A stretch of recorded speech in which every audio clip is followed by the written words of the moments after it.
Jamie Santos po ng GMA Integrated News at nandito po tayo sa Peralta Public Cemetery. Dito nga po sa Hagonoy, Bulacan, kung saan po makikita nyo po sa aking paligid, hindi po tao ang nagpapalibot dito sa sementeryong ito. Kung hindi, baha, tubig baha po kung makikita ninyo.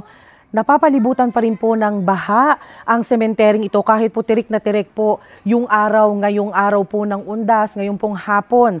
Mahirap pong pumunta dito sa sementeryo ito dahil kailangan nyo pong lumusong sa hanggang tuhod na baha at pagdating po sa may bandang gitna po ng sementeryo, may area daw po dyan na hanggang hita at hanggang bewang pa nga po yung baha. Kaya po ngayong undas, mangilan-ngilan lamang po yung naabutan nating nagtutulos ng kandila sa kanilang mga namayapang mahal sa buhay dahil nga po sa hirap ng pagpunta dahil sa taas pa rin ng baha dito sa loob ng sementeryo. Ayon po sa barangay, 600 po yung naitala nilang nanditong nakahimlay. Pero yan po yung mga nakalutang o yung nakikita pa o hindi lubog sa bahang mga nicho, mga puntod.